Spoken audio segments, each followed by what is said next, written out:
예, 안녕하십니까. 저는 대전에서 기대종으로 선정된 세 종 중에서 하늘다람쥐에 대해서 설명을 드릴 대전 세종연구원에서 근무하고 있는 이은자라고 합니다.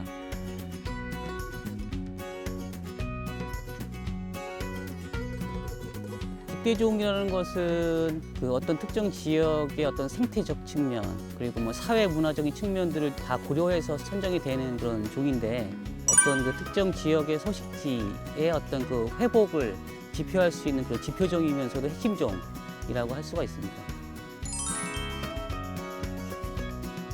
하늘다람쥐는 우선 배는 좀 흰 편이고 등은 뭐 회갈색을 띠는데 겨울이 되면은 좀 더 밝은 색으로 조금 변합니다. 몸 길이는 한 15cm, 꼬리 길이는 한 10cm 조금 넘고요. 체중은 한 80에서 150g 정도 나가서 다람쥐하고 청설모의 중간 정도 크기 정도라고 보시면 됩니다. 눈이 좀 커서 좀 귀엽고 앞발하고 뒷발에 비막이라고 하는 게 있어서 나무와 나무 사이를 활강하는데 매우 유리하다고 볼 수 있습니다. 가장 큰 특징이 아까 전에 말씀드린 그 비막을 가지고 있어서 나무하고 나무 사이를 이동을 활강을 통해서 이제 이동을 하죠. 이제 청설모나 다람쥐 같은 경우는 나무 위나 아니면 그 지면에서도 활동을 많이 하는데, 하늘다람쥐는 이제 그 비막이 있다 보니까 오히려 이제 땅바닥에서는 잘 안 돌아다녀요. 불편해서. 주로 이제 나무 위에서 이렇게 활강을 통해서 이동을 하는 특성이 있습니다. 새를 위해서도 그렇고 그 하늘다람쥐를 위해서도 그렇고 우리가 이제 인공 둥지를 설치를 해주잖아요. 새들 같은 경우는 둥지 안에다가 이끼 같은 걸 깔아서 번식을 해요. 그냥 일반 다람쥐는 참나무, 낙엽 같은 것들 이렇게 깔아서 쉬고 이러는데, 하늘다람쥐 같은 경우는 이 칡 같은 동물성 식물을 잘게 끊어서 그걸 동그랗게 말아요. 그래가지고 그 안에서 번식을 하거든요. 둥지 안을 보면은 아, 이게 하늘다람쥐가 여기를 이용하는구나라는 것을 우리가 알 수 있어요. 보시다시피 이런 그 큰 나무들이 울창한 산림에서 많이 서식을 하고 있습니다. 그 2차 자연환경조사를 통해서 2012년부터 2014년도 사이에 이제 식장산하고 보문산에서 우선 공식적으로 처음 하늘다람쥐가 확인이 되었고요. 그 이후에 이제 기대종 정밀 모니터링 연구를 실시를 했어요. 하늘다람쥐 같은 경우는 여기 장태산뿐만이 아니라 뭐 만인산, 뭐 고봉산, 계족산 뭐 등등 그 대전 외곽의 산림에 폭넓게 분포하고 있는 것으로 확인되었습니다. 예, 이제 최근에 이제 하늘다람쥐들이 이제 선호하는 이런 대경목들이 많이 사라지고 있잖아요. 그래서 우리가 이제 인공 둥지를 설치하는데 하늘다람쥐뿐만이 아니라 모든 조류나 포류 다 그런 이제 인공 둥지를 이용하는 동물 같은 경우는 자기들이 들어갈 수 있을 정도의 입구 직경을 선호하거든요. 그래서 그걸 연구를 했는데, 하늘다람쥐 같은 경우는 너무 작아도 안 되고 너무 크면은 또 포식 위험성이 있으니까, 그래서 인공 둥지는 한 4에서 5cm 정도 되게 입구 직경이 그렇게 설치를 해야 되는 것 같다라는 생각입니다. 그런 나무들이 사는 곳에 이제 딱따구리들이 많이 살죠. 딱따구리들이 파놓은 구멍 안에서 또 많이 번식을 하기 때문에 또 그런 면도 있고요. 지름이 큰 나무들이 많으면 또 그곳이 또 울창하기도 하고 가용한 먹이 자원들도 많기 때문에 그런 곳을 선호하는 것 같습니다.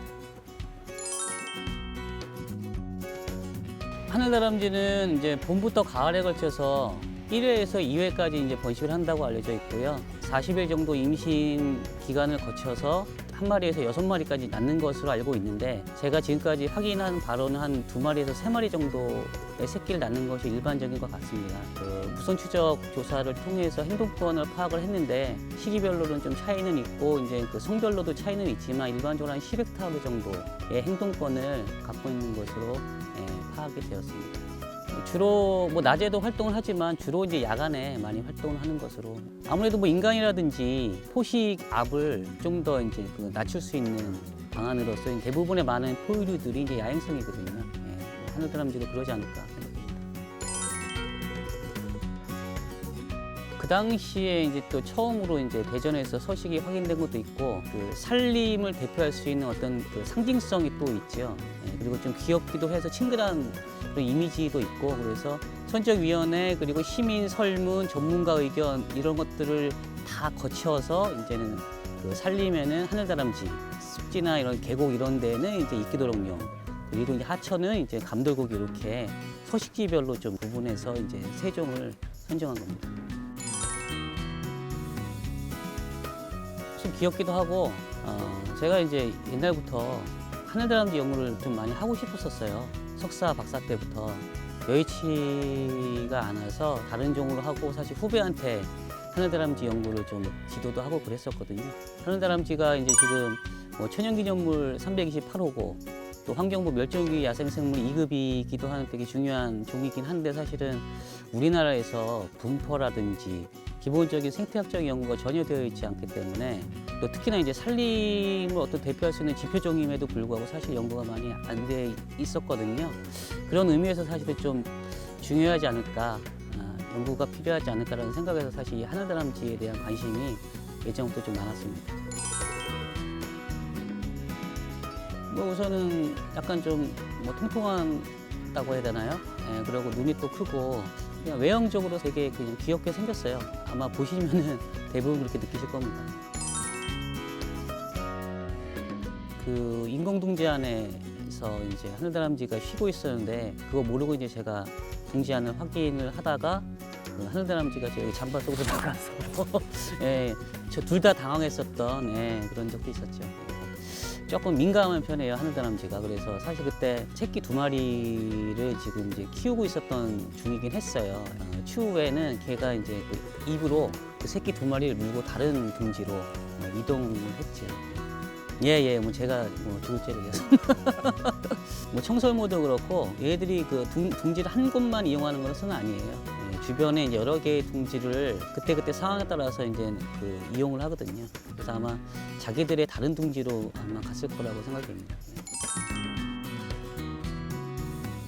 그래서 이제 대전 같은 경우는 매 10년마다 자랑규 조사를 실시하고 있고요. 이제 5년마다 지금 도시생태 혈양 지도를 이제 구축하고 갱신하고 있거든요. 대전에서 하늘다람쥐가 어디에 서식하고 있는지 그리고 어느 정도의 밀도로 서식하고 있는지를 지속적으로 모니터링을 할 필요가 있겠고요.